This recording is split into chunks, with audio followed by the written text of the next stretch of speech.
கர்ப்பிணி பெண்ணின் வயிற்றை கீறி பச்சிலம் குழந்தை அந்த சிசுவை எடுத்து எரிகிற நெருப்புல போட்டது இருக்கா இல்லையா? அப்படிங்க எரிவாயு. டே, வேளாண்மை செய்யற விளைநிலத்தை பறிச்சுக்கிட்டீங்கன்னா அப்புறம் இந்த சிலிண்டர் வச்சு ஏதாவது சமைக்க உடனே தாண்டா தூக்கி அடுப்புல போட்டு சாப்பிடணும். பாய்த்துக்க. என்னை எதிர்ப்பவன் எல்லாம் என் எதிரி அல்ல. என் உடன் பிறந்தவர்களே, நான் யாரை எதிர்க்கிறேனோ அவன் தான் என் எதிரி.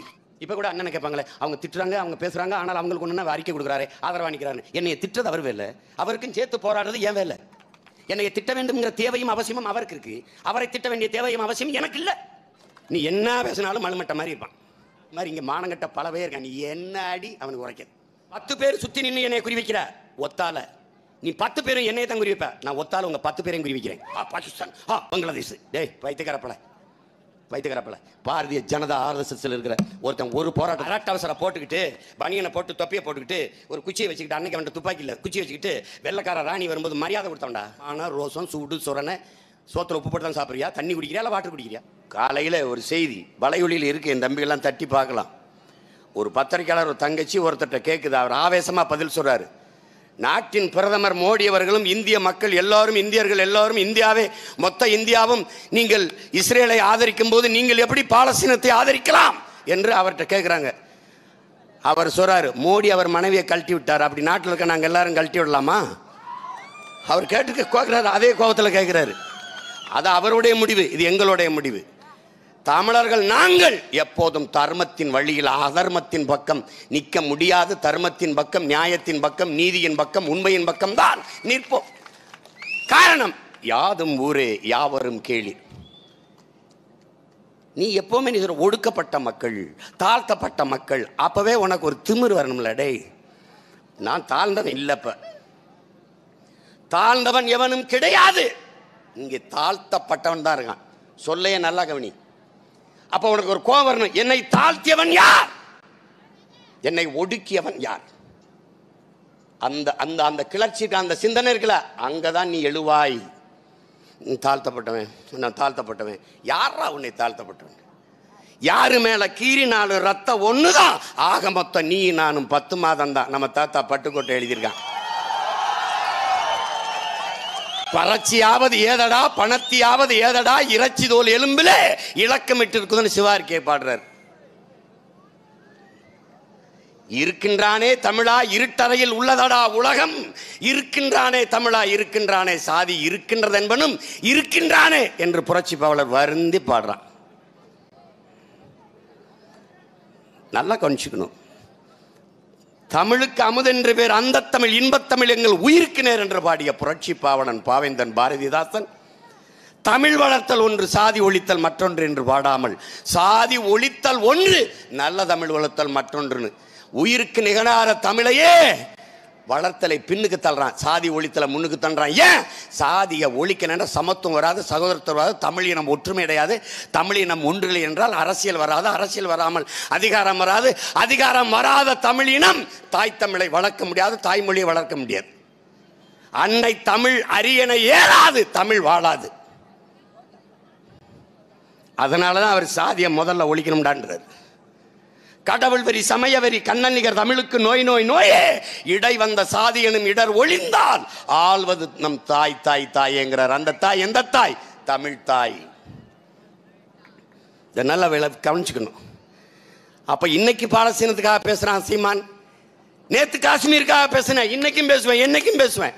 நாகாலாந்துக்காக பேசுறேன், திரிபுராவுக்காக பேசுறேன், மணிப்பூருக்காக பேசுறேன். மாய்ந்து மாய்ந்து பேசுகிறார்கள் காங்கிரஸ்காரரும் திமுக காரர்களும் மணிப்பூருக்கு. 2 பெண்களின் நிர்வாணம், வன்புணர்வு, படுகொலை, பல்லாயிரக்கணக்கான அக்கால் தங்கச்சியின் நிர்வாணம், அம்மனம், நிர்வாணங்கள், அம்மனங்கள், வன்புணர்வுகள், படுகொலைகள், வாயை திறக்காதவர்கள், அதை நிகழ்த்திய சிங்களனுக்கு கரம் கொடுத்து பணம் கொடுத்து உதவிய துரோகிகள், பாவிகள் இந்த கட்சியில் இருக்கிற கூட்டத்துக்காரன். திடீர்னு மணிப்பூர் மேல பாசம். ஏன்? தேர்தல் வருது. கொல்பவன் இந்து, சாபவன் கிறிஸ்தவன். அப்ப அவனுக்கு பேசினா இங்க இருக்கிற கிறிஸ்தவன்லாம் ஓட்டு போடுவான். ஓட்டு ஓட்டு ஓட்டுன்னு இருக்கிற இவனை ஒரு நாள் ஓட்டு ஓட்டு என்று ஓட்டி நாட்டை விட்டே விரட்டணும்டா. நம்ம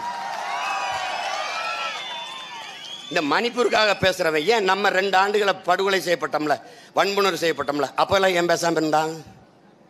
சரி, மணிப்பூர் கலவரத்தை பேசுறீல, ஏன் குஜராத் கலவரத்தை பேசல? நீ குஜராத் கலவரத்தை பேசல, அன்னைக்கு மௌனமா இருந்தது மட்டும் அல்ல, ஆதரிச்சு பாராளுமன்றத்தில் பேசினது ஏன்? குஜராத்தில் வன்புணர்வு இல்லை, வன்புணர்வு இல்லை, படுகொலை இல்லை. கர்ப்பிணி பெண்ணின் வயிற்றை கீறி பச்சிலம் குழந்தை அந்த சிசுவை எடுத்து எரிகிற நெருப்புல போட்டது இருக்கா இல்லையா? இருக்கா இல்லையா?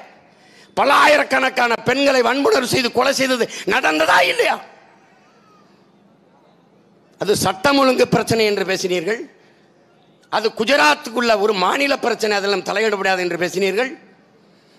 குஜராத் என்ன தமிழ்நாட்டிலே இருக்கிறது என்று பேசிய பெருந்தகை ஐயா கலைஞர் கருணாநிதி அவர்களின் அன்பு தம்பி தங்கைகளே, புரட்டி பாருங்கள், மறுக்க சொல்லுங்கள் அவர்களே.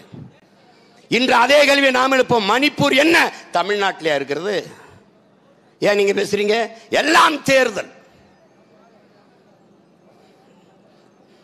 எல்லாம் ஓட்டை பறிக்க போடுகிற நாடகம் என்பதை கற்றறிந்த என் தம்பி தங்கைகள் கவனமா இருக்கணும். ஏமாந்து ஏமாந்து ஏமாறுகிறவன் இருக்கிற வரை ஏமாற்றுகிறவன் இருப்பான். அதை நல்லா கவனிச்சுக்கணும். இதெல்லாம் தெரியாம நீ எனக்கு ஓட்டு போட்டுறாத, எனக்கு பயன் இல்லை. இதெல்லாம் தெரியாம எனக்கு போட்டு எனக்கு பயன் இல்லை. நான் உனக்கு அண்ணல் அம்பேத்கர் சொல்ற மாதிரி தான், ஒருவன் அடிமையாக இருக்கிறான் என்பதை உணர்த்தி விடு, பிறகு அவனை கிளர்ச்சி செய்து போராடுவான்ங்கிறாரு. நான் அதைத்தான் 13 வருஷமா செஞ்சுக்கிட்டு இருக்கேன். அவர் சொல்றாரு கற்பி ஒன்று சேர் புரட்சி செய்யுங்கிறாரு. அதை தான் நானும் செஞ்சுக்கிட்டு இருக்கேன். நான் கூடுதலாக ஒன்று சொல்றேன், கற்றவை பற்றவை, தீயவை தீயை வைங்கிற ரெண்டையும் செஞ்சுக்கிட்டு இருக்கேன். என்னை நீ நேசித்து வந்தாலும் வரலைனாலும், என்னை விரும்பினாலும் விரும்பலைனாலும், வெறுத்தாலும் வெறுக்கலைனாலும், நான் உன்னை நேசிப்பேன், உன்னை விரும்புவேன், உன்னை நெருங்கி வந்துகிட்டே இருப்பேன். எனக்கு தெரியும் என்னை விட்டா உனக்கு ஒரு ஆள் கிடையாது. நான் கத்தித்தான் தீரணும், உனக்கு பேசித்தான் தீரணும். உன்னை நான் விட்டு போக முடியாது. ஏன்னா நான் உன் கூட பிறந்துட்டேன். எனக்கு உன் ஓட்டு முக்கியம் அல்ல, உன் உயிர் முக்கியம். எனக்கு உன் வாழ்க்கை முக்கியம், வாக்கு முக்கியம் இல்ல, உன் வாழ்க்கை முக்கியம். உனக்கும் பின்னாடி வருகிற வருங்கால என் பிள்ளைகள், என் தம்பி தங்கைகள், அவர்களுடைய எதிர்காலம் முக்கியம். அதுக்கு தான் இவ்வளவு. நாம் பாலஸ்தீனத்துக்கு மட்டும்தான் பேசினோமா? காஷ்மீருக்காக நிக்கலையா? மணிப்பூருக்காக முதலில் நின்றவர்கள் நாம் தான். 76வது நாள் தான் திமுக வாயை திறக்குது. கலவரம் நடந்து 76 நாட்கள் என் தம்பி தங்கைகளே, அதற்கு பிறகுதான் திமுக பேச ஆரம்பிக்குது. அப்பதான் ராகுல் காந்திக்கு லேசா இறக்கம் பறக்குது. 16 ஆண்டுகள் உணவின்றி உண்ணா நோம்பு இருந்தவள் உங்களுக்கு தங்கச்சி ஐரம் சர்மிளா. நான் அவளை ஆதரிச்சேன். அவள் என்னை சந்திச்சிருக்கா. அவங்க வாழ்ற இடம் தெரியும், பாதுகாப்பா இருக்கிறா. அவள் 16 ஆண்டுகள் யாருடைய ஆட்சியில் உண்ணா நோம்பை தொடங்கினார்? இதே காங்கிரஸ் திமுக. 16 ஆண்டுகள். இன்னைக்கு மக்களுக்குள்ள மோதல். அன்னைக்கு இந்திய ராணுவம் பெண்களை கற்பழிச்சது. 12 பெண்கள் என் தம்பி தங்கைகளே பதாகையை தூக்கி கொண்டு நிர்வாணமாக நின்று, இந்திய ராணுவமே எங்களை வன்புணர்வு செய் கற்பழி என்று பதாகை ஏந்தி கொண்டு நின்றது. இன்னும் காட்சிகள் இருக்கு. உலகத்தின் முன்பு இந்தியா நிர்வாணமாக நின்றது, அவமானப்பட்டது. இன்னைக்கு தேர்தல் வருது, திடீர்னு மணிப்பூர் மக்கள் மேல பாசம் வருது. இதைத்தான் வேஷம் மோசம் என்று நாம் எச்சரிக்கிறோம். இதற்கெல்லாம் ஒரே பாடம் தான், இவங்களை ஒழிக்கணும். இவங்களை ஒழிக்கல உனக்கு விடிவே இல்லை, இதுக்கு முடிவும் இல்லை.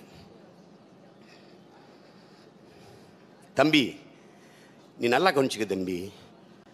யாது முறை யாவரும் கேளீர்ன மாண்பு பாட்டன் சும்மா பாடியில் நம்ம மரபணுலே இருக்கு. நம்ம ரத்தத்திலே எல்லா அணுக்களையும் ஓடி உறைஞ்சிருக்கு. இல்லைன்னா ரோஹிங்கிய மக்களுக்காக நம்ம போராடி இருப்போமா? அவங்களுக்கு நமக்கு என்ன இருக்கு? நம்ம இனச்சொந்தமா தமிழர்கள், நமக்கு ஒரு பிரச்சனை, நம்ம பேசுகிறோம். சரி, அவனுக்கு என்ன பிரச்சனை? எதுக்கு நமக்கு? நம்ம போராடணும். ஏன்? நம் மாண்பு யாதும் ஊரே யாவரும் கேளீர், உலகம் தழுவி ஆற தழுவி நேசித்த இனத்தின் மக்கள் போராடணும். சிறிய மக்களுக்காக போராடணும். ரஷ்ய படை அமெரிக்க படையும் புகுந்து சிரியா நாட்டுக்குள்ள எதுக்கு வந்தான்னு நினைக்கிறேன்? இதே வளத்திருட்டு தான், எண்ணெய் வளத்திருட்டு. நமக்கு எப்படி இந்தியா தமிழ்நாட்டை இந்தியாவில் வச்சுக்கிட்டு என்ன செய்யுது? நம்ம நினச்சிட்டு இருக்கோம் தேச ஒற்றுமை. உன் வளத்தை சுரண்டுவதற்கு உன் நிலத்தை வச்சிருக்கான் தன்னோட. அவனுக்கு மீத்தேனு, ஈத்தேனு, பயோகேஸு இதெல்லாம் இருக்குல்ல, அந்த ஹைட்ரோ கார்பன் இதெல்லாம் எடுக்கிறதுக்கு உன் நிலத்தில் இருக்கு. காவிரி படுகையில் இருக்கிறது, எடுக்கிறாய். கங்கை படுகையில் மீத்தேன், ஈத்தேன், இந்த ஹைட்ரோ கார்பன் இருக்குதா இல்லையா? இந்த கேள்வி கொண்ட பதில் இருக்கா? இருக்குது. ஏன் எடுக்கல? ஏன் எடுக்கல? ஏன்னா அங்கே பெத்தவன் அப்பனா இருக்கான், எனக்கு ரொம்ப நாளாக மற்றவனே அப்பனா இருக்கான். இதுதான் இங்கே இருக்க பிரச்சனை. இப்போ நீ அரியலூரில் 10 ONGC கிணறு எண்ணெய் கிணறு போடுறதுக்கு நீ அனுமதி கேட்டிருக்க. நான் வந்துடுறேன்டா, நீ ஊண்டிடுறா குழாயை, நான் பார்த்துறேன். நீ ஊண்டிடுறா பார்த்துறேன், நீ ஊண்டிடுறா பார்க்குறேன். எரிவாயு எப்படிங்க? எரிவாயு டே வேளாண்மை செய்கிற விளைநிலத்தை பறிச்சுக்கிட்டீங்கன்னா அப்புறம் இந்த சிலிண்டரை வச்சு எதடா சமைக்க? உடனே தாண்டா தூக்கி அடுப்பில் போட்டு சாப்பிடணும். பைத்தியக்கரப்பலை அரிசி பருப்பு வச்சு தாண்டா சமைக்கணும். அதுக்கு கத்திரிக்காய் வெண்டைக்காய் தாண்டா சமைக்கணும். அட முட்டாப்பயலுக்கு பிறந்த முட்டாப்பைய மைனா அது நிலத்தில் தாண்டா விளையணும். வெறும் உன் கேஸ் சிலிண்டரை கொண்டு வாங்கி வச்சுக்கிட்டு அம்மா பசிக்குதுன்னா வாயை திறப்பா ஒரு புஷ்ஷுன்னு ஒரு காற்றை செலுத்தி விடுறதாடா. எனக்கு ரொம்ப பசிக்குது, நான் லேசா சிலிண்டரை திறந்து அப்படின்னு குடிச்சிட்டு போகிறதாடா முட்டாப்பலை. அதை குடிச்சிட்டு எங்கள் அப்பா ஆத்தா சுருட்டை பற்ற வச்சா வெடிச்சு செத்தும் போயிடுவான். இந்த மாதிரி ஒரு பைத்தியக்கார பயல்கள்கிட்ட நாட்டை கொடுத்துட்டு நீங்கள் எங்களை படுத்துகிற பாடு பெரும்பாடாக இருக்கு. இப்போ தான் நீ கவனிக்கிற. 13 வருஷம் கத்திருக்கேன், கட்சி தொடங்கி 13 வருஷம். அதுக்கு முன்னாடி 13 வருஷம் கத்திருக்கேன், அது வேற. ராமேஸ்வரத்தில் நான் பேசுனதுக்கு அப்புறம் தான் இப்படி ஒருத்தன் பேச இருக்கிறான்டா அப்படின்னு பார்க்குறேன். அப்புறமா நீ கவனிக்கல. ஆனா நான் உன்னை விடுறதா இல்ல. ஏய் சீமானு அவன் தம்பி தங்கச்சியும் சத்தமா பேசுறாங்கயா, கத்துறாங்க. இவ்வளவு கத்தியே உன் காதுல வந்து விழல. அப்ப என்ன பண்றது? அப்ப நாங்க என்ன சொல்றோம்? என் தமிழ், என் தாய்மொழி தமிழே பேச்சு மொழி அல்ல, வீச்சு மொழி. வீச்சு மொழி. இப்ப எங்கள் வாழ்வும் எங்கள் வளமும் மங்காத தமிழ் என்று சங்கே முழங்கு அப்படின்னா இது எப்படி இருக்கு? எங்கள் ஊரில் சொல்லுவான், சத்தமாக பேசுப்பா, வெத்தலை செத்தவன் கையில் வெத்தலா கொடுத்த மாதிரி பேசிட்டுக்கிறா அப்படின்பா. அது இல்லடா என் மொழியின் அழகு. எங்கள் வாழ்வும் எங்கள் வளமும் மங்காத தமிழ் என்று சங்கே முழங்கு. எங்கள் பகைவர் எங்கோ மறைந்தார், இங்குள்ள தமிழர்கள் ஒன்றாதல் கண்டே. திங்களோடும் செலும்பரிதி தன்னோடும் விண்ணோடும் உடுக்கலோடும் மங்கள் கடல் இவற்றோடும் பிறந்த தமிழோடு பிறந்தோம் நாங்கள். ஆண்மை சிங்கத்தின் கூட்டம் என்று ஊதூது சங்கே அப்படிங்கிறான். அவன் பாரதாசன் வந்து சங்கே கொஞ்சம் பேசிவிடு, சங்கே கொஞ்சம் முணங்கி விடு, முழங்கு சங்கே முழங்குங்கிறான். எப்படி இருக்கு? பொங்கு தமிழர்க்கோர் இன்னல் விளைத்தால் சங்காரம் நிஜம் என்று சங்கே முழங்குற. வெட்டி பொழந்து தள்ளிடுவோம்ன்றான். எப்படி சொல்றான்? சங்காரம் பண்ணி விட்டுறோம்டா உன்னை என்றான். நீ தமிழ் அப்படிலாம் பேச முடியாது தம்பி. என்ன நேயர்களே, இன்றைய தினத்திலே என்ன நடந்திருக்கிறது என்று பார்ப்போமா? நீ டிவியை மூடிட்டு போயிடுவ. அப்ப என்ன நாங்க கோட்பாடு வைக்கிறோம்? சத்தியத்தை பேசு, சத்தமா பேசு, உண்மையை பேசு, உறக்க பேசு. எங்களுடைய தாத்தா தெய்வ திருமகன் முத்துராமலிங்கத்தவர் அவர்கள் உண்மையை பேசு, உறுதியாக பேசு, உறக்க பேசு, இறுதி வரை பேசுடா, நீ தாண்டா வீரங்கிறது. அப்புறம் நாங்க வந்துகிட்டு இன்னைக்கு என்ன நடந்துருச்சு? நாங்க தம்பி ஒரு கோட்பாடு தான் தம்பி. விடுதலை பெற்றவன், சுதந்திரம் பெற்றவன் பேசுவதற்கும் அடிமை உரிமைக்காக பேசுவதற்கும் வேறுபாடு இருக்கு தம்பி. நீ வந்து சும்மா அப்படி அழுதுகிட்டு இருப்ப, என்னென்ன அவன் என்னை திட்டிவிட்டான்னு அப்படின்னு. அடி வாங்கினவன் அழுகிறதுக்கும் சும்மா பேசுகிறான் அழுகிறதுக்கு இருக்குல்ல. நான் அடி ஒரு தடவை 2 தடவை வாங்கினான்ல, என் பங்காளி வடிவேல் சொல்கிற மாதிரி வச்சு முட்டிச்சந்துக்கெல்லாம் நீ 800 ஆண்டுகள் அடிச்சிருக்கான் என்னைய. இன்னைக்கு நேரத்தில் அடி அடி அடி அடின்னு இந்த இனத்தை அடித்த வலி மொழியாக வருது. சொல்றான் பாரு, இதயத்தில் தீ பிடித்தால் நெருப்பு எரிந்தால் சில பொறிகள் வாய் வழியே வந்து விழும்ன்றான். அதுதான் நாங்கள் ஆவேசமாகவும் கோபமாகவும் பேசுவதற்கு காரணம், சத்தமாகவும் பேசுவதற்கு அதுதான் காரணம். என் இன பிள்ளைகளை உணர்வு சூடேற்றி உசுப்பவில்லை என்றால் என் சமூகம் என்னைக்கு எந்திரிக்கிறது? இப்ப நீ கவனி, நாங்கள் யாது முறை அவங்க சிறிய மக்களுக்காக போராடினோம். அங்கிருந்து கடற்கரை ஓரத்தில் அயலான்னு ஒரு சிறுவனை செத்து ஒதுங்கிட்டான். அந்த படம் வரும்போது உலகத்தில் எல்லாரும் பேசினார்கள். அதை போலவே என் தம்பி பாலச்சந்திரன் 12 வயது பாலகன் சிறுவன் 5 குண்டுகளை நெஞ்சில் வாங்கி இறந்து கிடந்த போது ஒருத்தங்கூட பேசல. யாதும் ஊரே யாவரும் கேளீர் என்று உலக மாந்தர்களை உலகத்தை ஆரத்தழுவி நேசித்து நின்ற இனத்தின் பிள்ளை ஒருவன் இறந்து கிடக்கும் போது எனக்கென்று ஆதரவாக பேச என் கண்ணீரை துடைக்க ஒரு விரல் நீளவில்லை, எனக்கு ஆதரவாக பேச ஒரு குரல் எழவில்லை. எங்கள் கத்தல் கதர்களை கேட்க எவன் செவியும் தயாராக இல்லை. என் அன்பிற்குரிய தம்பி தங்கைகளே, இதான் உலகத்தில் மிகப்பெரிய வரலாற்றில் நிகழ்ந்த துயரம், கொடுமை. தமிழர்கள் மானுட பற்றாளர்கள் இல்லை, தமிழர்கள் மானுட பற்றாளர்களே இல்லை. உலகில் எல்லோரும் மானுடம் பேசுவார்கள், தமிழன் மட்டும்தான் உயிர்மை நேய கோட்பாடு கொண்ட உயர்ந்த இனத்தின் மகன். கல்லு மாவிலை கோலம் போட்ட கூட்டங்களுக்கு இடையிலே ஈக்கும் எறும்புக்கும் இரையாக இருக்கட்டும் என்ற அரிசி மாவிலை கோலம் போட்ட இனத்தின் மக்கள். நீங்க நினைச்சு பாருங்க, எவ்வளவு பெரிய இனத்தின் மக்கள், எவ்வளவு மாண்பு மிக்கவர்கள் பாருங்க. இல்லைன்னா இப்படி பாட்டு வருமா, இப்படி ஒரு இது வருமா? கதைன்னு வச்சுக்க, கதைங்க. மனுநீதி சோழன் பசுமாட்டின் கண்ணுக்குட்டியை கொன்னுட்டான், மகன் தேரேச்சு கொன்னுட்டான், ஒரே மகன் இளவரசன் கொன்னுட்டான். மணி ஆராய்ச்சி மணி, ஆபத்து மணியை பசு அந்த கயிறை பிடிச்சி சங்கிலியை பிடிச்சி அடிச்சிருச்சுங்க.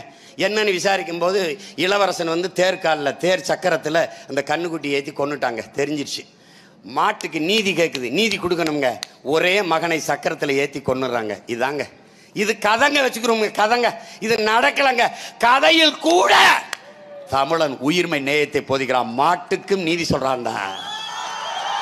அது என்னோட மாண்பு, என்னோட மாண்பு. உலகத்தில் என்னைய போல உயிர்மை நேயம் எவனுக்கும் கிடையாது. எவனுடைய இறையை வணங்குவதற்கு முன்பு அங்கே பாம்பு களத்தில் இருந்திருக்கு, மயில் கீழே நின்றுக்குது. எவனுடைய இறைக்கு முன்பு சொல்லு, நீ சொல்லு.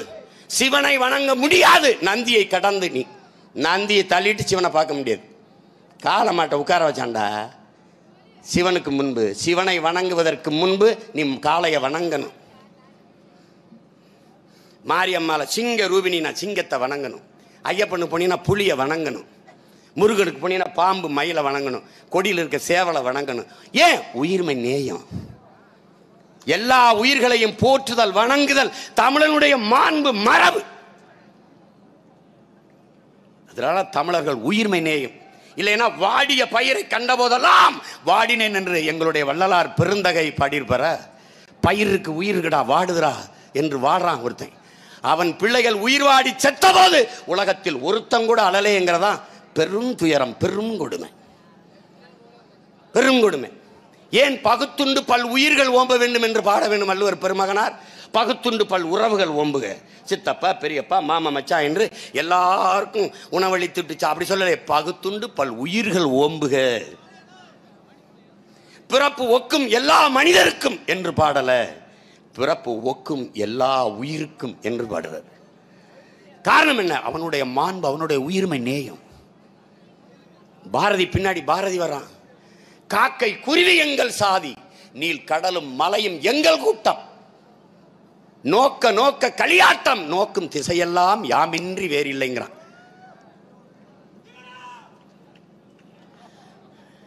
இன்னைக்கு காக்கை குருவி எங்கள் சாதி, கடலும் மலையும் எங்கள் கூட்டம்னு மலையை பூரா எங்கள் நாட்டம், எங்கள் நோட்டம், வெட்டி எடுத்தோம் ஓட்டம். வேறு மலை இல்லை, ஒன்றும் இல்லை, மண் இல்லை. ஆனால் பேச சொல்லு, இது பெரியார் மண், அண்ணா மண். இதை எங்கே இருக்காட்டு எல்லாத்தையும் எடுத்து தின்ட்டிய, எங்கே வச்சிருக்கேன் நீ?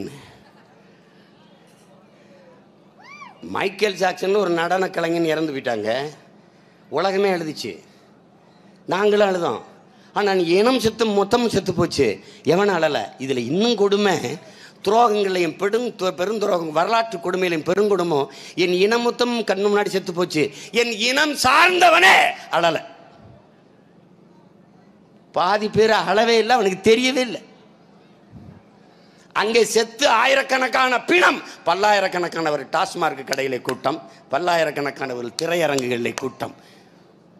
போதையிலும் பொழுதுபோக்கிலும் நாட்டம் கொண்ட இனத்தின் மக்கள் என்றைக்கு புரட்சிக்கு தயாராவார்கள்? என் உடன் பிறந்தார்களே, வாய்ப்பே கிடையாது.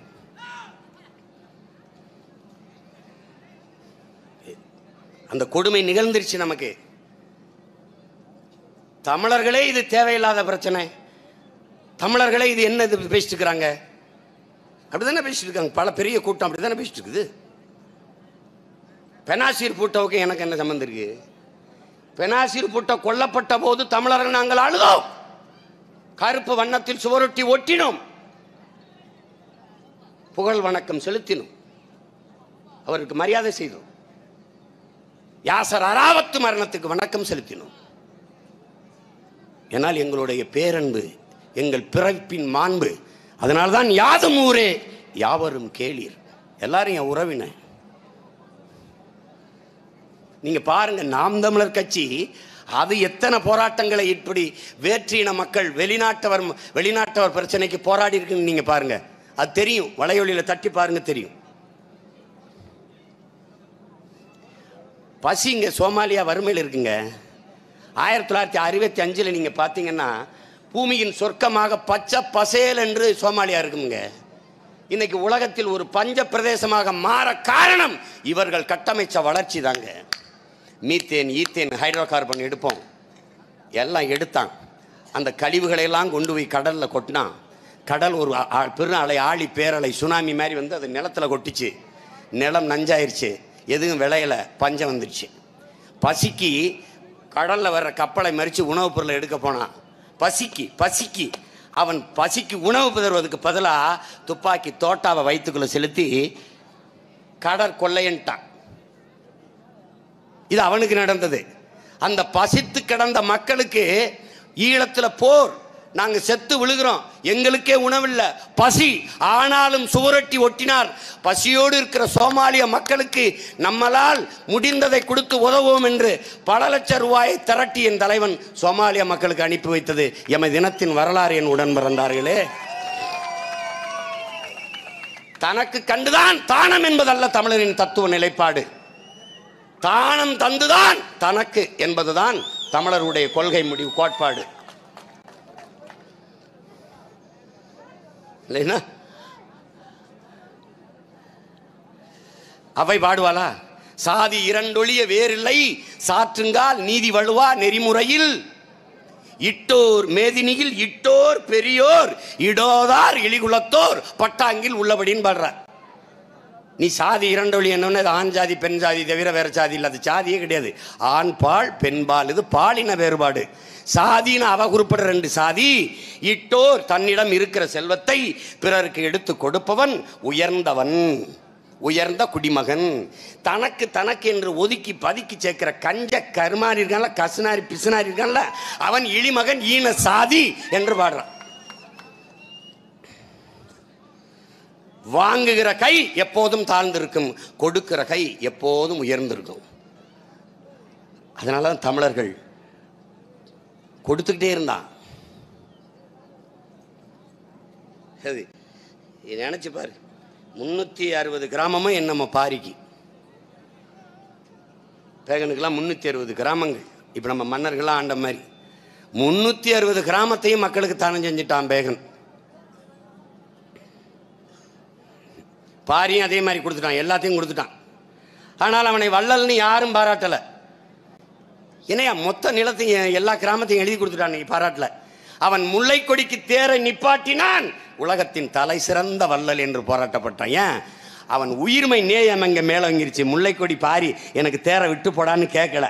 ஆனால் நாம் அரண்மனையில் போய் ஒரு ஆள் அனுப்பி இதுக்கு குச்சியை உண்றதுக்குள்ள அந்த கொடிக்கு ஏதாவது ஆபத்து வந்துருமோன்னு தேரை விட்டுட்டு நடந்தான்றான் பாரு. அதில் தான் அவன் தமிழரின் உயிர்மை நேயத்தை நீ பார்க்கணும். தாதுன் பறவை பேதுரல் அஞ்சி மணி நான் ஆர்த்த மானுவனை தேரன்னு அகநானூரில் பாட்டு வருது. அதுக்கு என்ன அர்த்தம்? தலைவன் தேரில் ஏறி மன்னன் வந்து அப்படி போய்கிட்டு இருக்கான். தேரில் உட்காந்து தேர்ப்பாகன் ஓட்டி கொண்டு போகிறான். காட்டுக்குள்ளே வரும்போது நீ நிறுத்து தேரைன்றான். யாரு? இந்த தலைவன் மன்னன். நிறுத்தி என்ன சொல்கிறான்? நீ மணி நாவு இருக்குல்ல அதை அடக்கு. மணியில் ஒரு தொங்கும்ல, அப்படி அதை அடித்தா தான் டங்கி டங்கி டங்கி டங்கின்னு சத்தம் கேட்கும். தேர் வருகிறதை அறிவிக்கிறதுக்காக இந்த மணியை அழகுக்காக தொங்க விட்டுருக்கான். அப்போ இந்த மணியின் நாவை அடக்குன்னு மன்னன் சொல்கிறான். அவன் என்ன பண்ணுறான்? கீழே இருக்கிற மண் இருக்குல்ல, களிமண்ணை உருட்டி உருட்டி ஒவ்வொரு மணியாக தள்ளி சத்தம் வராமல் தடுக்கிறான். இது ஏன்டா இந்த வேலையை செய்கிறான்னு கேட்டதுக்கு அவன் சொல்கிறான், இல்லை காடுகளில் மலர்ந்து இருக்கிற மலர்களில் தேனீக்கள் சிட்டுக்கள் இது குருவிகள் எல்லாம் போய் தேனை ஒன்று இருக்கும். இந்த சத்தம் சல்லு சல்லுன்னு கேட்டுச்சுன்னா பயந்து பறந்து ஓடிடும். அதனால நீ நாவை அடக்கிருன்றான். எவ்வளோ பெரிய உயிர்மை நேயவாதிகள் பாரு. அதனால தான் உங்கள் அண்ணன் பட்டாசு வெடிக்காதேன்னு சொல்கிறது காரணம், நீ பட்டாசு வெடிப்ப, நீ காற்றை மாசுபடுத்துகிற, காசை கரியாக்குற. அதை தாண்டி ஒரு பச்சிலம் குழந்தை தாயின் மாரில் பால் குடிச்சிக்கிட்டு இருக்கும், டம்னு சத்தம் போட்டுனா பதறி பதறி முழிக்கும். அதனால் நிப்பாட்டுறான்றேன். அங்கே ஒரு தாத்தா மாடி, அங்கே ஒரு தாத்தா இதய நோயில் படுத்திருப்பார், டம்மு டம்முன்னு போட்டுனா அதிர்ச்சியில் இறந்துருவார். நீ பார்க்குற, நீ பறவைகள் வச்சுக்கிற வளர்த்து பாரு, என் வீட்டுக்கு வந்து பாரு, தீபாவளி நேரத்தில் என் வீட்டில் இருக்கிற பிள்ளைகள் அவங்க அம்மாவை காலை சுற்றி சுற்றி வர்றதை நீ பாரு. வாத்து, கோழி, புறா, பூனை எல்லாம் நான் வளர்க்குறேன் இல்லையா, இந்த சிட்டுகள் இந்த இதெல்லாம் பறவைகள் வளர்க்குறேன்ல, என்ன பாடுபடுதுன்னு பாரு. நீ டம்முன்னு போட்டோம்னா அவங்க அம்மாவை சுற்றி அவங்க அம்மா ஒன்றும் இல்லைடா பேசாமல் இருங்கடா அந்த 2 நாளை கடக்க நாங்கள் படுற பாடு பெரும்பாடுபடுவோம் நாங்கள். என் வீட்டில் மரங்களில் நிற்கிற அந்த காக்கைகள் பதறி பதறி ஓடுறதா நீ பாரு. நீ அப்போ உனக்கு அதில் என்ன கொண்டாட்டம் இருக்கு? என்ன கொண்டாட்டம் இருக்கு? ஒரு பட்டாசுக்கு எதிராக பட்டாசு தொழில் இதுதான்டா நீங்கள் பேசுவீங்க. மாற்று தொழிலை கொடுறா அவனுக்கு. நான் வந்தேன்னா வேற வேலை கொடுக்க போகிறேன், இவ்வளோதானே. அப்போ நீங்கள் நல்லா கவனிச்சுக்கணும், எதுக்காக தமிழர்கள் ஒவ்வொன்றையும் வகுத்து வைத்திருக்கார்கள். முன்னவர்கள் எப்படி அறம் சார்ந்து உயிர்மை நேயம் சார்ந்து வாழ்ந்திருக்கிறார்கள் என்பதை நீ பார்க்கணும். அதனால தான் சும்மாவே பாடிடல, யாதும் ஊரே யாவரும் கேளீர் என்று சும்மா பாடிடல தம்பி தங்கைகளே, சும்மா பாடிடல. எல்லாரையும் நேசித்து நின்ற ஒரு இனத்தின் மக்கள் நாம். மணிப்பூருக்கு போராடணும், இன்றைக்கும் பஞ்சாப் வேளாண்குடி மக்கள் பிரச்சனைக்கு நம்ம போய் போராடணும். பஞ்சாபில் சீக்கியர்கள் போய் போராடினாங்க, ஏன்னா அவன் மட்டும்தான் விவசாயம் பண்ணுறானா? இல்லை, அவன்கிட்ட மட்டும்தான் வீரம் மான ரோசம் இருக்குது. தமிழனுக்கு அவனுக்கு தான் இருக்குது. இந்தியாவிலே 2 பேருக்கு தான் இருக்கு. அதனால் எப்பவுமே அறத்தின் பக்கம், நியாயத்தின் பக்கம், தர்மத்தின் பக்கம் நின்று போராடுகிற மக்களுக்கு துணை நிற்பது தமிழர்களுடைய மாண்பு, மரபு, தமிழரின் பிறவி கடமை. அப்படிதான் காஷ்மீர் மக்களினுடைய உரிமைக்கு நின்னோம், அப்படிதான் சீக்கியர்களுடைய உரிமைக்கு இப்போவும் நிற்கிறோம். ஒரு சிக்கல்னா நிற்போம். ஆனால் நம்மள 200க்கும் மேற்பட்ட விவசாயிகள் இறந்திருக்கிறார்கள். இப்போ கூட ராஜ்குமாருங்கிற ஒரு தம்பி, ஒருத்தர் விவசாய குடிமகன் இறந்திருக்கிறார். அதுக்கு வருத்தம் யாருமே சொல்லலையே. இந்த நாட்டை அவர்கள் ஓட்டை வாங்கி ஆளுகிறவர்கள் கூட வருத்தம் செய்யலை. ஒரு விவசாயி செத்து போனார், பயிர் கருகி போச்சுன்னு, அவருக்கு கொடுத்த இழப்பீடு என்ன? சாராயம் குடித்து சத்தவர்களுக்கு கொடுத்த இழப்பீடு என்ன? நீங்க ஆச்சுன்னா கள்ளச்சாராயம், அதே கவர்மெண்ட் காட்சி வித்தனா நல்ல சாராயம். அப்ப கள்ளச்சாராயம் குடிச்சு செத்தால் உனக்கு 10 லட்சம். எப்படி இருக்கு? நாட்டு விடுதலைக்கு நாட்டின் ராணுவத்தில் பாதுகாப்பு படையில் சேர்ந்து ஒரு வீரன் செத்து உயிரிட்டு வர்றாங்க, அவனுக்கு 3 லட்சம் கூட கொடுக்கல.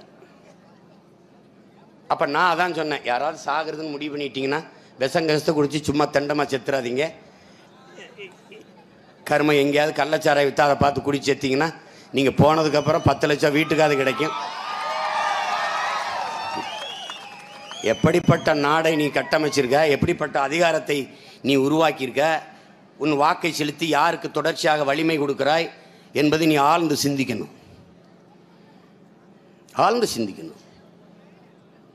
நீ எல்லா தேசிய சிக்கல்லையும் தமிழர்கள் நாம் நின்றுக்கோம், சும்மா கிடையாது. அது என்ன? அது நம்முடைய மரபு, தொன்று தொட்டு பண்டை காலம் தொட்டு நம்ம வாழ்ந்து வந்த மரபு. அதனால அதை நம்ம தொடர்ச்சியாக பின்பற்றுறோம். இப்போ கூட அண்ணனை கேட்பாங்களே, அவங்க திட்டுறாங்க, அவங்க பேசுகிறாங்க, ஆனால் அவங்களுக்கு ஒன்றுன்னா அறிக்கை கொடுக்குறாரு, ஆதரவாக நிற்கிறாருன்னு. என்னைய திட்டுறது அவர் வேலை, அவருக்கும் சேர்த்து போராடுறது ஏன் வேலை. என்னைய திட்ட வேண்டும்ங்கிற தேவையும் அவசியமும் அவருக்கு இருக்கு, அவரை திட்ட வேண்டிய தேவையும் அவசியம் எனக்கு இல்லை. எனக்கு இனிமேல் ஒரு எதிரி பிறந்து வரப்போறதில்லை. நான் எதிரி ஏற்கனவே தீர்மானிச்சிட்டேன். எனக்கு என் தலைவன் கற்றுக் கொடுத்தது, எதிரியை தீர்மானிக்கும் போது சிறியவர்களை எதிரியாக ஆக்கக்கூடாது. நீ எதிரியை நெஞ்சுக்கு நெஞ்சு, நெத்திக்கு நெத்தி சந்திக்கணும். குனிஞ்சின்னா குள்ளமாயிருவ, அப்படி நிற்கணும். அப்போ எதிரி உன்னை விட வலிமையாக இருக்கிறவன் எவனோ அவனை தீர்மானிச்சாதான் நீ வளர முடியும். நல்லா கவனிச்சுக்க. என்னை எதிர்ப்பவன் எல்லாம் என் எதிரி அல்ல. என் உடன் பிறந்தவர்களே, நான் யாரை எதிர்க்கிறேனோ அவன்தான் என் எதிரி.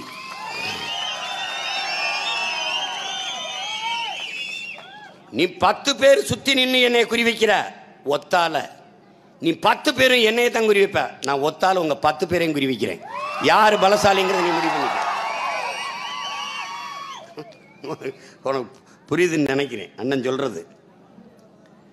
அதோட சும்மா ஒரு பேச்சுக்கு பாட்டுக்கு தமிழருக்கு பெருமை பாடுறதுக்காக தமிழர்கள் யாதும் ஊரே யாவரும் வேலி தீதும் நன்றும் பிறதரவாரா எல்லாம் பாடிட்டு போகல. அப்படி வாழ்ந்திருக்கோம், அப்படி வாழ்ந்திருக்கோம்.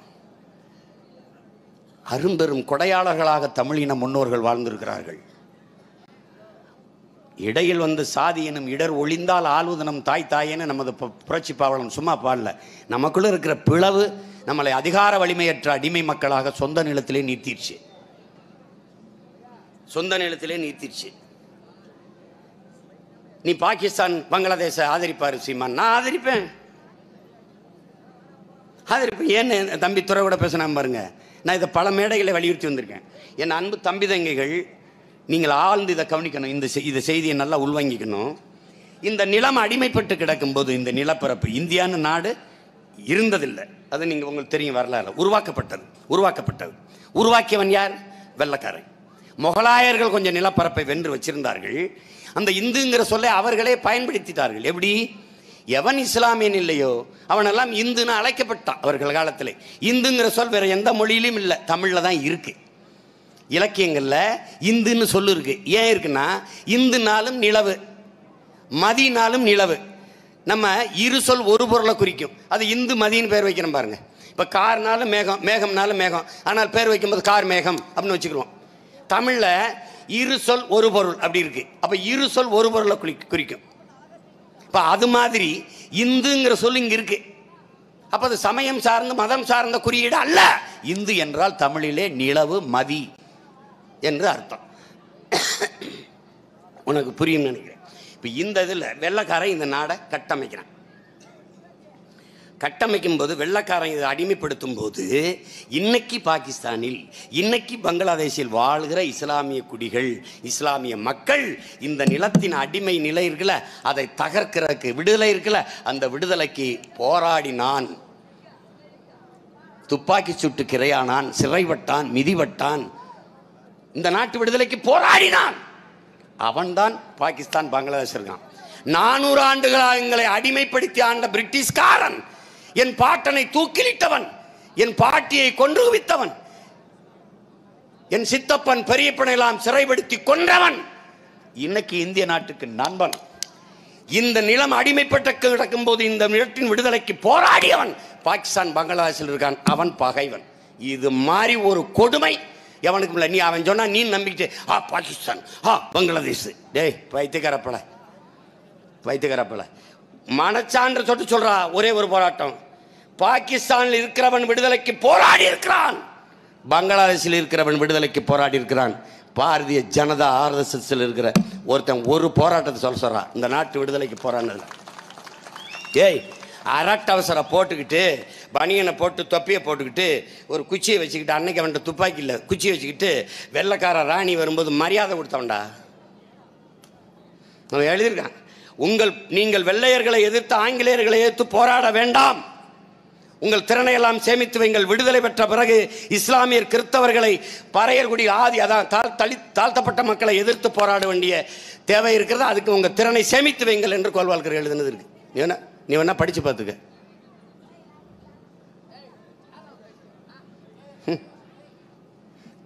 IPL பிரிட்டிஷ்காரன் உன்னை அடிமைப்படுத்தாண்ட வெள்ளைக்காரன் இங்கிலாந்துக்காரன் வந்து லண்டன் ஆடுவான், ஆனால் பாகிஸ்தான் பங்களாதேஷ்லேருந்து கூப்பிட மாட்டான்.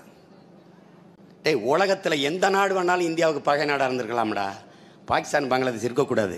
ஏன்னா இவன் பெத்து போட்ட குழந்தை தான்டா பாகிஸ்தான். இவன் பிரசவம் பார்த்து அனுப்புனான்.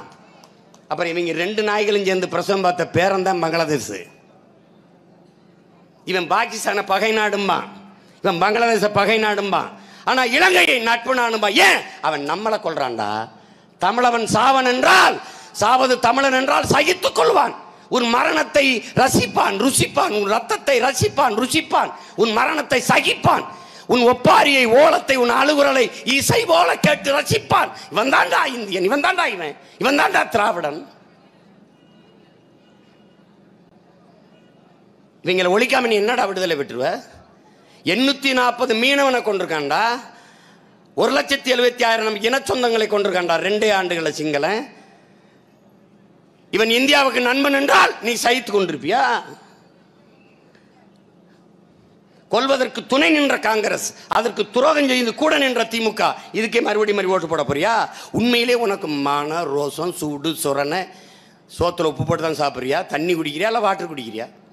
சோறு சாப்பிட்றியா ரைஸ் சாப்பிட்றியா? சோறு சாப்பிட்டினா நான் சொல்கிற உணர்ச்சி வரும், ரைஸ் சாப்பிட்டினா வர வாய்ப்பு இல்லை. தண்ணி குடிச்சின்னா வரும், வாட்டர் குடிச்சின்னா வர வாய்ப்பு இல்லை, வர வாய்ப்பு இல்லை.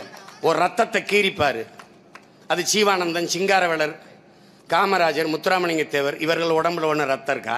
தாத்தா ரெட்டமலை சீனிவாசன், பாட்டன் அயோத்தியாச பண்டிதர் அவங்க உடம்புல ஒன்று இருக்குதா? சொல்ல, அந்த ரத்தம் ஓடுதா?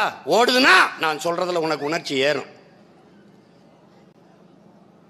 இல்லை எனக்கு கருணாநிதி உடம்புல ஒரு ரத்தம் ஓடுதுன்னா I am very sorry about say this. நீ விட்டு உனக்கிட்ட என்ன பேசியும் பயனில்லை. ஐயா பெரியார் அவர்களே சொல்றாரு, மானமுள்ள 1000 பேரோட நீ சண்டை செஞ்சிடலாமடா, மானங்கட்ட ஒருத்தனோட சண்டை செய்ய முடியாது. நீ என்ன பேசினாலும் மழுமட்ட மாதிரி இருப்பான். ஒரு தடவை சண்டை, இந்த என் தம்பி இருக்கான், நான் என் தம்பி இன்னொரு தம்பி 2 தம்பியும் போயிட்டு சண்டைனா என் பங்காளி ஒரு தடவை அவன் அசிங்கமாக பேசிப்பான், குடும்பத்தில் போய் பிரச்சனை பண்ணிடுறான். அவன் எங்கன்னா எங்கள் 2 பேருக்கும் சொன்னோன்னே எனக்கு கோவம் வந்துட்டுது. அப்போ இந்த சீமான் இல்லை 15 வருஷத்துக்கு முன்னாடி நீங்கள் பார்க்குற இந்த அண்ணன் இல்லை உங்களுக்கு, அவன் வேற வண்டி ஆடுறா. அப்போ எங்கிட்ட காருக்கெல்லாம் கிடையாது, மோட்டர் பைக்கு தான். ஆளுக்கு ஒரு வண்டியில் ஏறிட்டோம். நானே என் தம்பி இன்னொரு 2 தம்பி போனோம். அங்கே போய் நின்றுக்கிட்டு அவர்கிட்ட கேட்குறேன், ரோட்டில் இவனா இவன் இல்லைண்ணா, சனம்புறம் கூடிடுச்சு. நின்றுக்கிட்டு யாரையோ கேட்டுக்கிட்டே இருக்காரு காட்டிட்டுன்னு, போகிறாலாம் இவனான்னு. ஆனால் ஒருத்தன் தூரத்துலேருந்து என்னை பார்த்தே இருக்கான், அவன் கேட்டுக்கிட்டே இருக்கானே. அப்புறம் கடைசி அண்டா அவன் தானே வாங்கன்னு வந்துட்டான். அதுக்கப்புறம் என்ன நடந்ததுன்னு அவனுக்கும் தெரியாது, எங்களுக்கும் தெரியாது. அட்டினா அட்டி. அப்போ தான் நாங்கள் கராத்தே பிளாக் பெல்ட் மாஸ்டர்களில் வச்சு விளாசுறேன். அதில் எங்காலும் உட்காந்துருக்கான் பாருங்க, அவன் போய் கிட்ட போயிட்டு, போடா கட்டுங்கோத்தனை கொன்றுவான்டா போடா அப்படின்னு. சார் நான் ஃபார்ம் ஆகிட்டேன் சார், புதுசு ரவுடியா என்ன. அதை தான் என் பங்காளி தூக்கி இந்த படத்தில் வைக்கிறபடி, சார் ஃபார்ம் ஆகிட்டேன் சார், போக முடியாது சார் அப்படின்னு. சுற்றி மாடிக்கடியெல்லாம் பெண்கள் ஆண்கள்லாம் ரசிக்கிறாங்க. அட்டினா மாட்டடி அடிக்கிறேன். நீ கெஞ்சுறாங்கடே, செத்து போவாயிடா போடா அப்படின்னு அரைகிறாங்க. போக மாட்டேங்கிறான், கொன்றுவேன் உன்னை ராஸ்கல்னு. அப்புறம் ஏறி வண்டியில் ஏறி போகும்போது, சார் என்ன சார் பேசாம போய் இந்த அடி அடிச்சுவிட்டு, சார் ஒரு கருணையே இல்லையா சார் உங்களுக்கு? என்ன சார் ஏதாவது ஒரு ஆஃபுக்காவது காசு கொடுத்துட்டு போங்க சார். நான் கர்மம் முடிச்சேன். ஏன் அப்போ நான் சொன்னேன், ஏண்டா ஏதோ மானங்கட்ட வேலை அடிச்சுவிட்டோம் பொருக்கடா நம்ம, சரி கொடுத்து தொலைச்சிட்டு வாடான்னு சொல்லி இவன் தான் போய் காசை கொடுத்துட்டு வரான். போடா போய் குடிச்சுக்கடான்னு. சார் ரொம்ப தேங்க்ஸ் சார். அதே தான் அப்படியே என் பங்காளி எடுத்து படத்தில் வச்சுட்டா. அப்படி என்னங்க உங்கள் பாட்டு போயிட்டுருக்கீங்க, ஃபார்ம் ஆகிட்டேன் சார். அப்போ ஸ்டேஷனில் சொல்லுவார்ல, நீ அடித்தா செத்துரு. அப்புறம் யாரா? நான் தான். அது ஏன்டா பாடி வரப்பாருக்கு கால் ஆடுது, பில்டிங் ஸ்ட்ராங்கு, பேசமாட்டான் கொஞ்சம் வீக். அதான் அதுலேருந்து வச்சதான் அவன் பேசினதான், அதை அப்படியே எடுத்து வச்சுட்டா. இப்படி அது மாதிரி இங்கே மானங்கட்ட பலவே இருக்கான். நீ என்ன அடி அவனுக்கு உரைக்காது. எங்கள் ஊரில் சொல்லுவான், எருமாட்டு மேலே மழை பெஞ்ச மாதிரியே இருக்கான் ஐயா அப்படின்னு.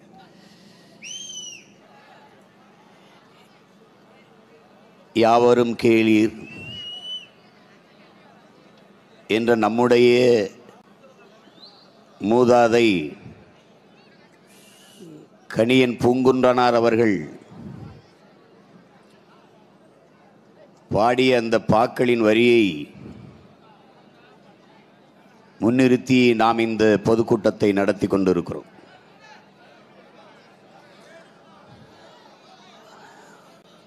உலகில் யாதும் ஊரே யாவரும் கேளீர் என்று நேசித்து நிற்கிற மாண்பு தமிழ் பேரினத்திற்கு மட்டும்தான் உண்டு. எனது அருமை பெற்றோர்களே, என் பாசத்திற்குரிய தம்பி தங்கைகளே,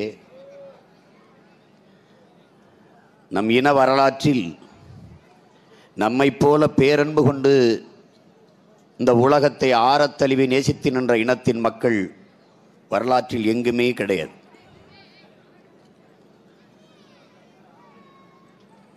மானுட வாழ்க்கைக்கு ஆகப்பெரிய அறநெறியை பாடியளித்த நம்முடைய மூதாதை வள்ளுவ பெருமகனார் அவர்கள் உலகம் தழுவித்தான் பாடினார்கள்.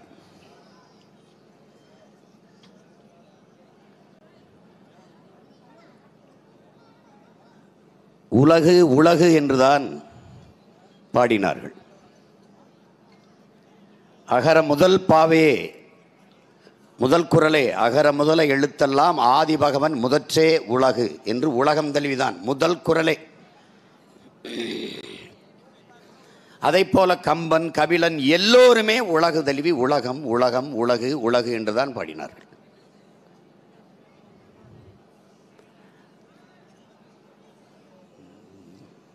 தொல்காப்பியத்தில் கூட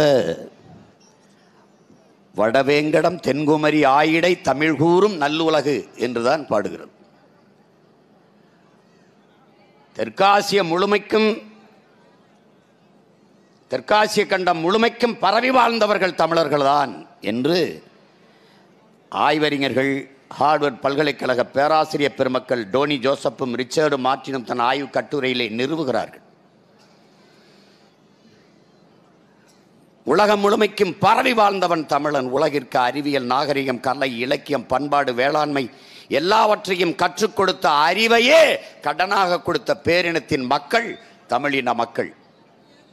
இதனால் உலகம் உலகம் உலகம் என்று நேசித்து நேசித்து பாடினார்கள். அதுபோலவே பாடியதற்கேற்ப வாழ்ந்து நின்றவர்கள், அறம் சார்ந்து வாழ்ந்த மறவர்கள் நாம். யாவரும் கேளீர், எல்லோரும் எங்கள் உறவினர்கள், எங்கள் உடன் பிறந்தார்கள். அந்த நேசம், அந்த பாசம் தமிழ் பேரினத்தின் மக்களுக்குத்தான் இருந்தது.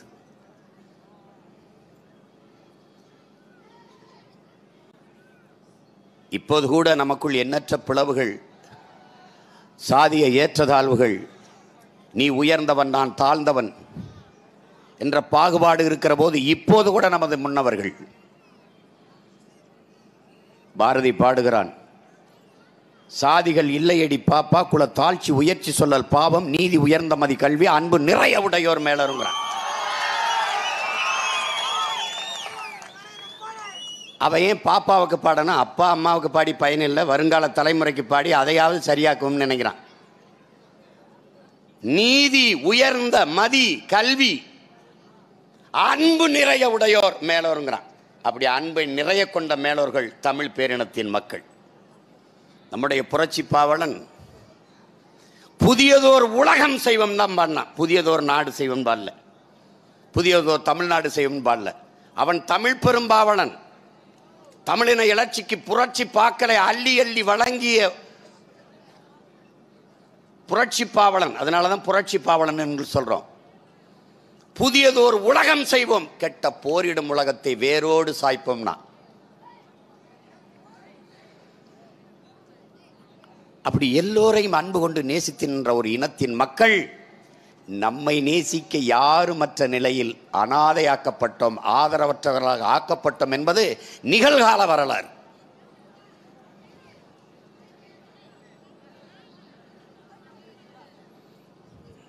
என்னரும் தம்பி தங்கைகள் இதை நன்கு உள்வாங்கிக் கொள்ள வேண்டும். இன்றைக்கு பாலஸ்தீன விடுதலையில், அன்றையிலிருந்து பாலஸ்தீன விடுதலையை ஆதரித்த மக்கள் தமிழின மக்கள். குறிப்பாக நம்முடைய தலைவர், அவருடைய பிள்ளைகள், எங்களை போன்ற பிள்ளைகள் எல்லோருமே பாலஸ்தீன விடுதலை ஆதரிக்கிறோம். காரணம், தர்மத்தின் வழியில் நிற்க வேண்டும், நியாயத்தின் பக்கம் நிற்க வேண்டும் என்கிற மாண்பில்தான். இங்கே என்ன பிரச்சனை என்று வரலாற்றை ஆழ்ந்து பார்க்கிற என் தம்பி தங்கைகளுக்கு புரியும், கற்றறிந்த சான்றோர்களுக்கு தெரியும். என் அன்பிற்குரிய தம்பி தங்கைகளே, எங்கள் ஊரில், எங்கள் கிராமத்தில், சிற்றூரில் எல்லோரும் சொல்வார்கள், நரிக்கு கிடையில் இடம் கொடுத்தால், நரிக்கு படுக்க இடம் கொடுத்தால் அது கிடைக்கு 2 ஆடு கேட்கும் என்று. அப்படி படுக்க இடம் கொடுத்த பாலஸ்தீனியர்களுக்கு கிடைக்கு 2 ஆடு கேட்கிற நரி கூட்டம் தான் இஸ்ரேலிய மக்கள் என்பதை நீங்கள் கவனத்தில் எடுத்துக்கணும். இஸ்ரேல் தனிநாடாவதற்கு அங்கீகரித்த அமெரிக்கா தமிழ் ஈழத்தை அங்கீகரிக்காத காரணம், பைபிளில் ஒரு வாசகம் வருது, இஸ்ரவேலின் மக்கள்னு. அதனால இஸ்ரேல் தனிநாடாகிறதுக்கு அவன் அங்கீகரிக்கிறான். பாலஸ்தீன மக்கள் பாவம், இஸ்ரேல் மக்கள் யூதர்கள் பாவம். அவர்கள் நாடற்ற நாடோடிகளாக ஊர் ஊராக அலைகிறார்கள். ஹிட்லரால் கொன்றொழிக்கப்பட்ட மக்கள். அவர்கள் இருக்கட்டுமே என்று பாலைவனத்தில் கொஞ்சம் இடம் கொடுத்தார்கள். அங்கு வந்து குடியேறியவர்கள் மொத்த நாட்டையும் தனதாக்கி கொள்ள அடிச்சு வரட்டான். என் தாய் நிலத்தை ஆக்கிரமிக்காதே, அபகரிக்காதே, பறிக்காதே என்று எதிர்ப்புரட்சி செய்தவன் தான் உலக அரங்கில் இன்று தாலிபான் தீவிரவாதிகளாக கட்டமைக்கப்படுகிறார். இன்று பாலஸ்தீனத்தில் நடப்பது என் இன சொந்தங்களே, நேற்று நமக்கு நடந்தது இன்றும் நடந்து கொண்டிருக்கிற ஈழத்திலே. சிங்களன் யார்? இலங்கையின் பூர்வீக குடியா? பூர்வீக குடியா? இல்லை, வந்து குடியேறியவன், இந்திய வம்சாவளி. இந்த நிலப்பரப்பிலிருந்து குடியேறி போனவன். அங்கு போய் சிங்களனாக மாறிக்கொண்டு பாலி, சமஸ்கிருதம் இந்த மொழிகள் எல்லாம் கலந்து, தமிழ் எல்லாம் கலந்து ஒரு மொழி உருவாகுது, சிங்கள மொழி. அதை கற்றுக்கொண்டு அங்கிருந்து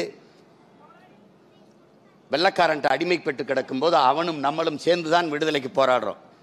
எப்படி இந்த நிலப்பரப்பு இருக்கும்போது பங்களாதேஷ், பாகிஸ்தானில் இருக்கிற மக்கள் எல்லோரும் சேர்ந்து இந்த விடுதலைக்கு போராடினார்களோ, அதை போலவே சிங்களனும் தமிழர்களும் நாமும் சேர்ந்து போராடினோம்.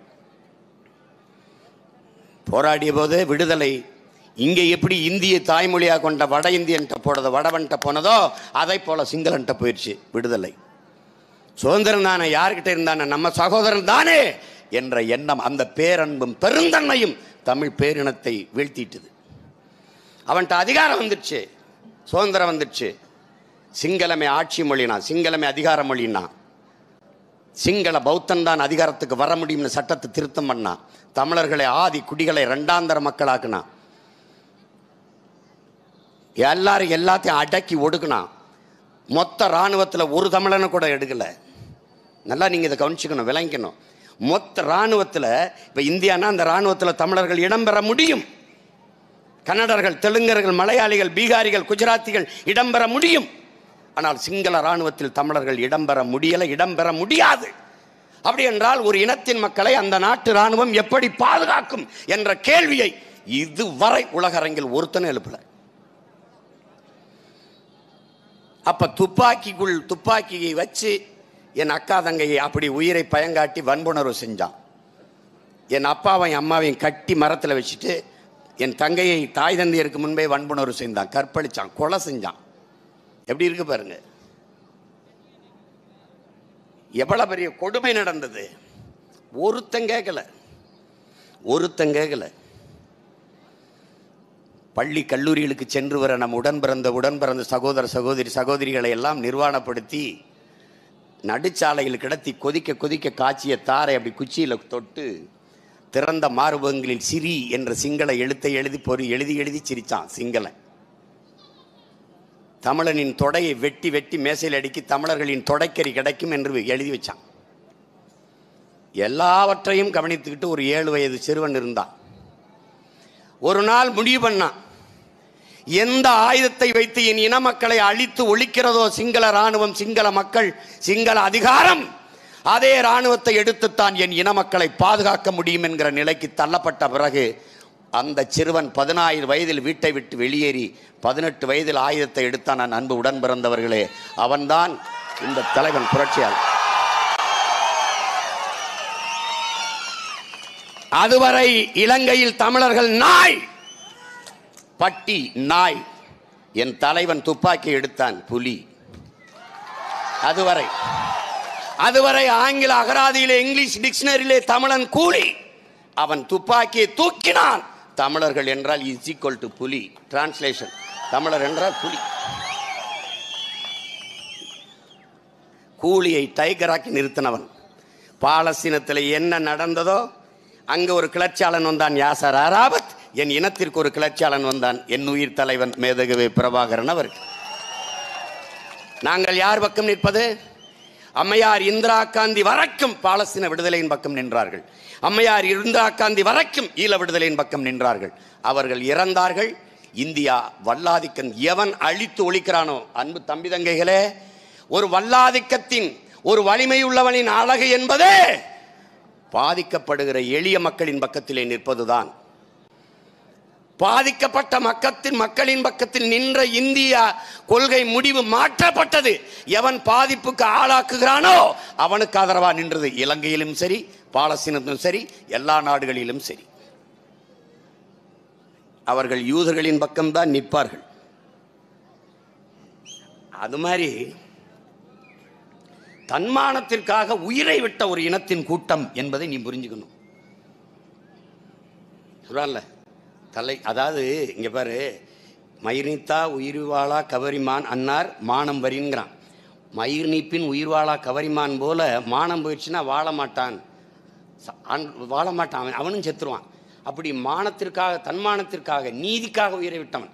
உன் பாட்டன் பாண்டிய நெடுஞ்செலியும் அவையில் வந்து கண்ணகி பெருமாட்டி வந்து கால் சிலம்ப உடைச்சு, நீ தாண்டா தப்பன்ட்ட, என் புருஷன் களவாணி குற்றவாளி இல்லடா, அவன் திருட இல்லை நிரூபித்த உடனேயே ஐயோ தாழ்ந்த செங்கோலன் தளர்ந்த செங்கோலன் தாழ்ந்த குடையோன் என்று டப்புன்னு அப்படி விழுந்தா செத்துட்டான். தர்மத்துக்கு அறத்திற்கு பிழைச்சிட மாட்டாடா, நீதி பிழைச்சி செத்து போச்சா என் ஆட்சியிலேன்னு விழுந்தான், செத்துட்டான். பொண்டாட்டி ஓடி வந்து, பாண்டி மாதேவி ஓடி வந்து என்னங்க மண்ணான்னு விழுந்தா அவளும் செத்துட்டான். அப்ப நீதியை காக்க உயிரை விட்டவன், மானத்தை காக்க உயிரை விட்டேன். அதுக்கெல்லாம் பெரிய சான்றெல்லாம் நீ போகாத. நம்முடைய தலைவர் படையில் இருந்த ஒவ்வொருவனும் மானத்துக்காக உயிரை விட்டவன் தான். அவன் ஒரு முடிவு பண்றான். புரட்சியாளர் அம்பேத்கர் ஒரு முழக்கத்தை முன்வைக்கிறார், என் உடன் பிறந்தார்களே, 1000 ஆண்டுகள் நாம் அடிமையாக வாழ்வதை விட ஒரு நொடியேனும் சுதந்திரமாக வாழ்ந்து சாவது மேலானது. இதையே வியட்நாம் விடுதலைக்கு போராடிய ஹோசிமின் முன்வைக்கிறான். 1000 ஆண்டுகள் அடிமையாக வாழ்வதை விட சுதந்திரமாக சாவது மேலானதுங்கிறான். இதையெல்லாம் உள்வாங்கிய நம்முயிர் தலைவன் மேதகவே பிரபாகரன் ஒரு முழக்கத்தை முன்வைக்கிறார். 1000 ஆண்டுகள் நாம் அடிமையாக வாழ்வதை விட சுதந்திரமா சாவது மேலானது, அதுவும் அந்த சுதந்திரத்துக்காக போராடி சாவது அதை விட மேலானது என்ற முழக்கத்தை முன்வைக்கிறார். அடிமை வாழ்வினும் உரிமை சாவு மேலானது, சரணடைந்து வாழ்வதை விட சண்டையிட்டு சாவது மேலானது. இந்த முடிவுதான் தன்மானம். தன்மானத்தை இழந்துட்டு வாழ்வதை விட மானத்தோட மரணித்து போகலாம் தான். தலைவர் படையில் இருந்த ஒவ்வொரு மாவீரனும் மரணத்துக்காக உயிரை கொடுத்தவன் தான். அப்ப தன்மானத்திற்காக உயிரை கொடுத்த ஒரு இனத்தின் மக்கள் நாம்.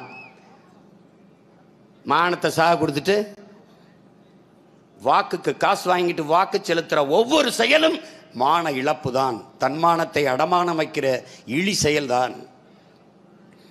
நான் சொல்ல நம்பல. சில ரொட்டி துண்டுகளுக்காக மதிப்புமிக்க நமது உரிமையை விற்பதென்பது உலகில் அவமானகரமானது என்று அண்ணல் அம்பேத்கர் சொல்றார். அவரே அதுதான் சொல்றார். இன்னைக்கு நாம சொல்றோம், அன்னைக்கு அவர் சொல்றார். அன்னைக்கே அதை சொல்ல வேண்டிய நிலையில் இந்த நாடு இருந்திருக்கு. அன்னைக்கே ஓட்டுக்கு காசு கொடுத்தா அந்த பயலுக்கு வாங்கி இருந்திருக்காங்க. அதை நம்ம காசுன்னு சொல்லலை. சில ரொட்டி துண்டுகளுக்காக மதிப்புமிக்க நம்ம உரிமையை விற்பது என்பது அவமானகரமானதுங்கிறார். அப்ப அந்த நிலையில் இருந்து நாம் மாற்றமடைய வேண்டும். நாம் உலகம் தழுவி நேசித்து நின்ற இனத்தின் பிள்ளைகள், உலகத்தை ஆறத் தெளிவி அன்பு செலுத்திய பிள்ளைகள். இன்னைக்கு நம் மீது அன்பு செலுத்த யாரும் இல்லை. தலைவர் சொல்றார் பாருங்க, உலகத்தில் நமக்கென்று ஆதரவு கரம் நீட்டமோ, நமக்கென்று குரல் எழுப்பவோ எவருமற்ற நிலையில் தனித்து விடப்பட்ட அடிமை தேசினத்தின் மக்கள். இப்ப நமக்கு இருக்கிற இறுதி வாய்ப்பு இது. நமக்கு யாரும் இல்லை நம்மை தவிர, அதை உணர்ந்து கொள்ளணும். அதனால நமக்கு எவனும் வர நிக்க மாட்டான், நின்னது இல்ல. இப்ப மீனவன் தானே செத்தான், இந்திய மீனவன் தானே. ஏன் இந்திய மீனவன் சாவுக்கு வரல?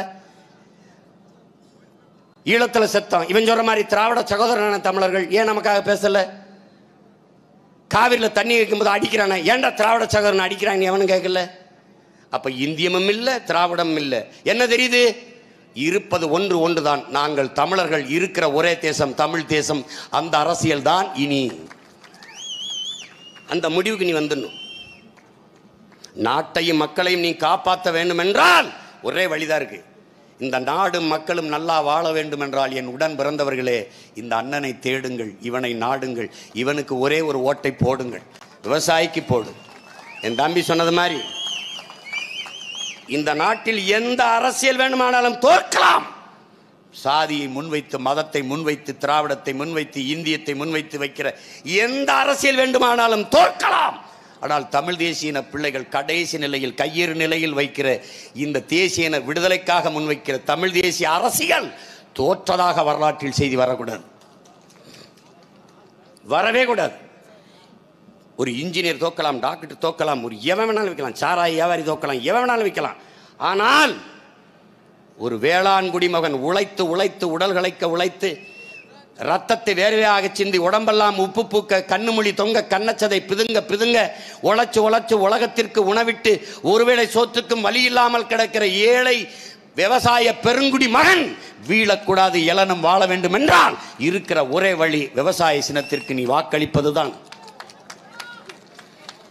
நாம் வெற்றி பெறுவதல்ல, நாம் தமிழர் கட்சி வெற்றி பெறுவதல்ல, நம் இனம் வெற்றி பெற வேண்டும், நாம் வெற்றி பெற வேண்டும் என்கிற எண்ணத்தை என்னிலும் இளைய என் தம்பி தங்கைகள் ஆழ் மனதுக்குள் பதிவைத்துக் கொள்ள வேண்டும்.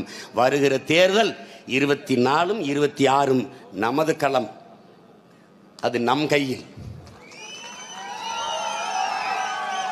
உயர்த்துங்கள், உலகத்திற்கு சொல்லுங்கள், நாங்கள் உறுதியாக வெல்லுவோம், அதை உறக்க சொல்லுவோம். புரட்சி எப்போதும் வெல்லும், நாளை எங்களின் வெற்றி அதை சொல்லும்.